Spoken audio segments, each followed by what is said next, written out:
Everyone, WhatsApp guys, कैसे हैं आप सब लोग। Hope you all are well and good. So let's start our today's topic, जो कि है एओर्टा पार्ट 3, जिसमें आज हम लोग स्टडी करने वाले हैं डिसेंडिंग थोरैसिक एओर्टा के बारे में। लेकिन शुरू करने से पहले एज ऑलवेज थोड़ी मोटिवेशन की बातें हो जाए। So here it is. There is no elevators to this success, you have to take this stairs. इसका मतलब ये है कि आप शॉर्टकट्स नहीं ले सकते सक्सेस पाने में।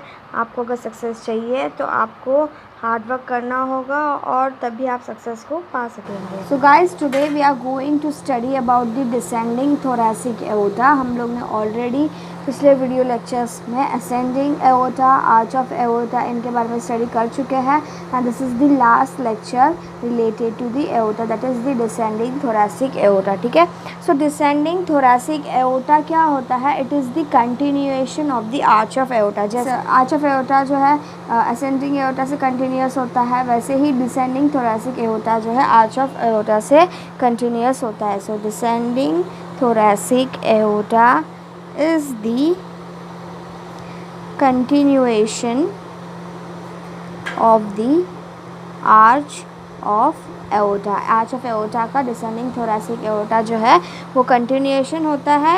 then it lies in the posterior mediastinum, it lies in the posterior mediastinum. हम लोग ने पढ़ा था कि आर्च ऑफ एओर्टा जो होता है वो सुपेरियर मीडियास्टिनम में लाई करता है एंड डिसेंडिंग थोरैसिक एओर्टा जो है पोस्टेरियर मीडियास्टिनम में लाई करता है। मीडियास्टिनम से हम आपको पता होगा क्योंकि हम लोग ने ऑलरेडी इसके ऊपर एक लेक्चर ले चुके हैं। ठीक है, so descending thoracic aorta it lies in the posterior mediastinum. Then further descending thoracic aorta मैंने बताया था। देखो आज जब हम लोग असेंडिंग एओर्टा पढ़ रहे थे, एओर्टा की बेसिक इन्फॉर्मेशन में मैंने बताया था कि डिसेंडिंग एओर्टा जो होता है वो दो पार्ट्स में डिवाइडेड होता है, that is thoracic aorta and abdominal aorta. But हम लोग थोरैसिक में कितने पार्ट थे तो वो स्टडी कर रहे थे, तो हम लोग ने सिर्फ डिसेंडिंग थोरैसिक एओर्टा को कंसिडर किया था। तो डिसेंडिंग थोरैसिक एओर्टा फर्दर किस में कंटिन्यूएट होता है? It further descending thoracic aorta के आगे मतलब जहाँ पे डिसेंडिंग थोरैसिक एओर्टा एंड होती है वहाँ से एब्डोमिनल एओर्टा जो होती है वो शुरू होती है। और एब्डोमिनल एओर्टा फर्दर जाके common iliac arteries, that is right and left common iliac arteries में एंड होती है। ठीक है, हम लोग ने फिटल सर्कुलेशन में भी इसके बारे में थोड़ा बहुत डिटेल पढ़ा था। So it continues as the abdominal aorta, which ends by dividing into right and left common iliac artery. So this was the basic information about the descending thoracic aorta. Now we are going to study about the course of the descending thoracic aorta. Now let us study about the course of the descending thoracic aorta. So it begins at the left side of the lower border of body of the fourth thoracic vertebrae। जो fourth thoracic vertebrae होती है उसके lower border के left side में descending thoracic aorta begin होती है। मतलब ये फोर्थ थोरैसिक वर्टिब्री है, उसकी जो ये लोअर बॉर्डर है बॉडी की उसके लेफ्ट साइड से, this one is the left side and then this one is the right side, तो उसके लेफ्ट साइड में डिसेंडिंग थोरैसिक एओर्टा जो है वो बिगिन करती है। Then it descends with an inclination to the right and terminates at the lower border of the 12th thoracic vertebrae. फिर वो जो है डिसेंड करता है with an inclination on the right, descends with an inclination to the right and terminates, ये कहाँ पे terminate होता है? At the lower border of the 12th thoracic vertebrae. 12th thoracic vertebrae के लोअर बॉर्डर पे जो है डिसेंडिंग थोरैसिक एओर्टा जाके टर्मिनेट करता है। So this was the course of the descending thoracic aorta. Now let us learn about the relations of the descending thoracic aorta. Now let us learn about the relations of the descending thoracic aorta. Now let us study about the anterior relation of the descending thoracic aorta. तो उसके descending thoracic aorta के anteriorly root of the left lung lie करता है pericardium and heart लाई करती है, oesophagus lower part में लाई करती है, और डायफ्राम जो है वो भी anterior of the descending thoracic aorta के लाई करती है। देखो गाइस, आप लोग इमेज में देख सकते हैं कि ये सब चीज़ें एंटीरियरली किस तरह लाई करती है डिसेंडिंग थोरैसिक एओर्टा की। Now posterior to the descending thoracic aorta lies the vertebral column and the hemiazygous vein. Now the things that are present on the right side of descending thoracic aorta are the esophagus, upper part में जो है वो right में present होता है descending thoracic aorta के, then azygous vein, thoracic duct, right lung and pleura, तो ये सभी चीज़ें right side में present होती है descending thoracic aorta के। Now let us study to the left side. So left side में present होती है left lung and pleura. So this was all about the relations of the descending thoracic aorta. So now let us study about the branches of the descending thoracic aorta. Firstly, 9 posterior intercostal arteries on each side for 3rd to 11th intercostal space.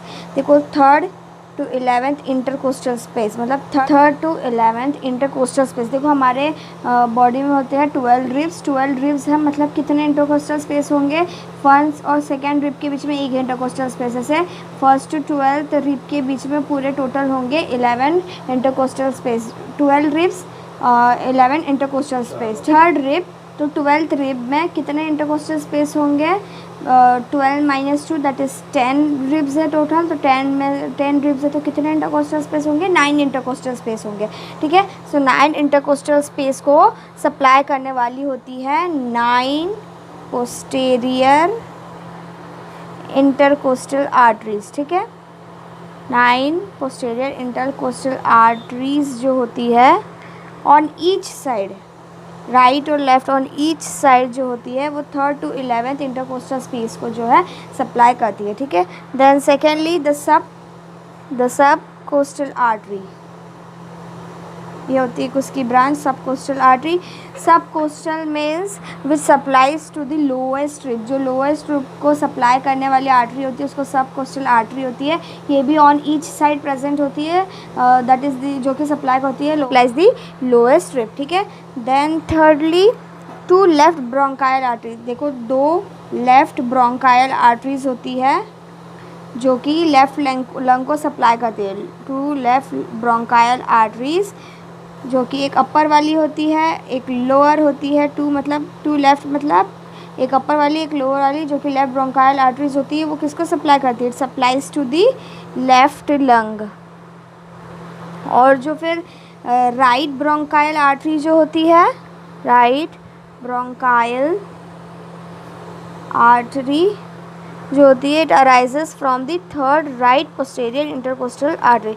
ये कहाँ से arise होती है, it arises from the 3rd right posterior intercostal artery. ठीक है, सो 2 left bronchial artery होती है अपर वाली लोअर वाली जो कि लेफ्ट लंग को सप्लाई करती है। और राइट ब्रोंकायल आर्टरी कहाँ से अराइज होती है, it arises from the 3rd right posterior intercostal arteries. Then होती है fourthly is the oesophageal branches. जो इसोफेगस को सप्लाई करेगी वो है इसोफेजियल ब्रांचेस। देखो इसोफेगस जो होता है वो 3 पार्ट्स में डिवाइडेड होता है, डिवाइडेड इनटू 3 पार्ट, 1/3 1/3 एंड 1/3। सो इसके जो मिडिल 1/3 पार्ट को सप्लाई करती है, मिडिल 1/3 पार्ट को सप्लाई करने वाली जो ब्रांचेस निकलती है वो डिसेंडिंग थोरैसिक एओर्टा से होती है। ठीक है, then 5th is the pericardial branches. Oesophageal branches हो गया, then is the pericardial branches. ठीक है, pericardial branches to the posterior surface of pericardium. Pericardial branches जो होती है डिसेंडिंग थोरैसिक एओर्टा की वो किसको सप्लाई करती है, it supplies to the posterior surface of the pericardium. ठीक है, posterior surface of the pericardium. Then nextly the superior phrenic arteries to the posterior part of superior surface of the diaphragm। देखो जो superior phrenic arteries होती है, superior phrenic arteries supplies to the posterior part, diaphragm के superior surface के posterior part को superior phrenic arteries जो है वो सप्लाई करती है। Superior phrenic artery supplies to the posterior part of the superior surface of diaphragm. ठीक है,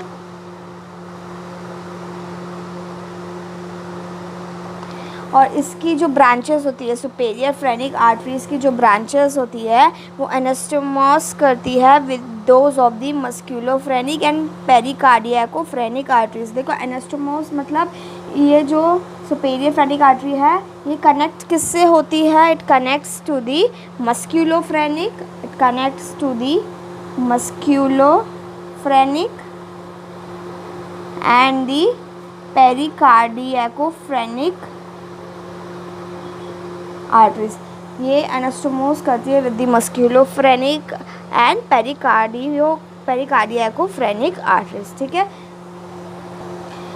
phrenic nerves arising from C3 to C5 cervical nerves is a mixed nerve carrying motor fibers to the diaphragm and sensory fiber from mediastinal pleura, pericardium and part of peritoneum। देखो जो phrenic nerves होती है,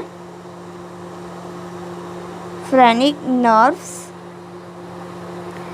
from cervical 3 to cervical 5 की जो cervical nerves होती है, इसकी जो सर्वाइकल नर्व्स होती है वो होती है मिक्स्ड नर्व।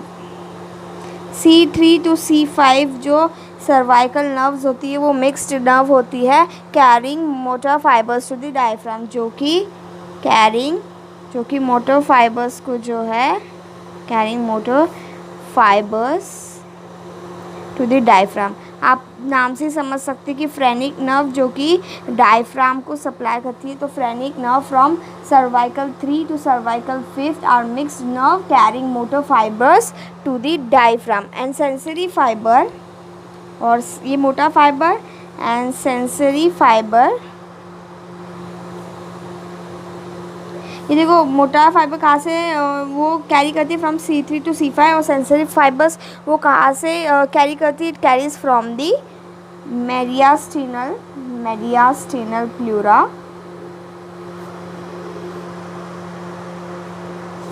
पेरिकार्डियम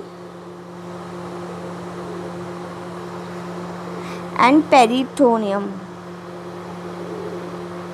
ठीक है, मेडियास्टिनल प्लूरा, पेरिकार्डियम और पेरिटोनियम से ये सेंसरी फाइबर कैरी करती है, और मोटा फाइबर्स जो है ये कहाँ से कैरी करती है? From C3 to C5 cervical nerve से। ठीक है, सो फ्रेनिक नर्व्स जो होती है ऑफ टू साइड, देखो फ्रेनिक नर्व्स जो होती है एक राइट साइड में रन करती है और एक लेफ़्ट साइड में रन करती है। राइट फ्रेनिक नर्व और लेफ़्ट फ्रेनिक नर्व में क्या क्या डिफरेंसेस है, कैसे कंपेयर करेंगे हम लोग, उसको स्टडी करते हैं। So right phrenic nerve, first of all हम लोग देखेंगे right phrenic nerve. Okay, so right phrenic nerve जो होती है वो शॉर्टर होती है as compared to the left phrenic nerve, vertical होती है और डीपली प्लेस्ड होती है। ठीक है, राइट फ्रेनिक नर्व शॉर्टर होती है, वर्टिकल होती है और डीपली प्लेस्ड होती है, and it crosses the second part of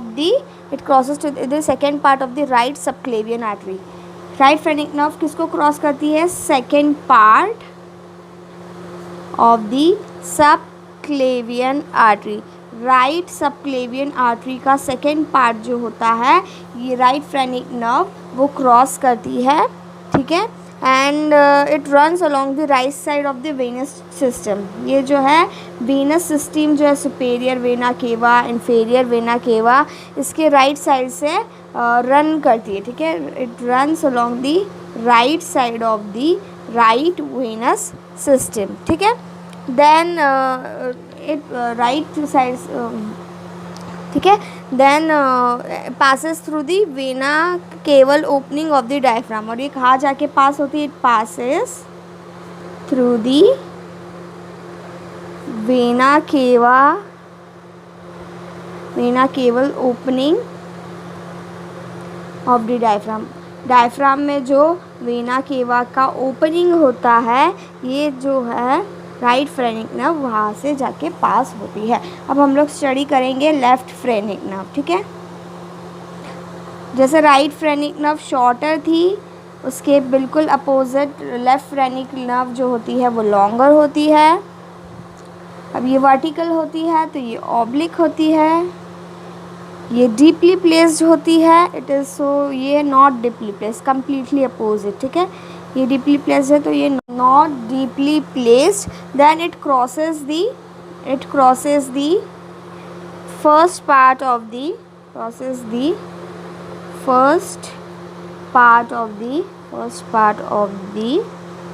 left subclavian artery.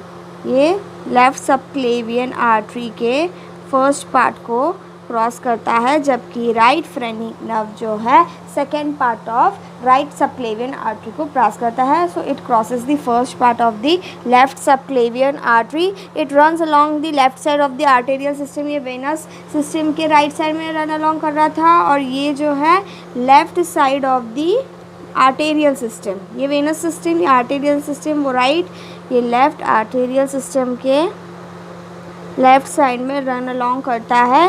And then it pierces the left cupola of the diaphragm. It pierces the left cupola of the.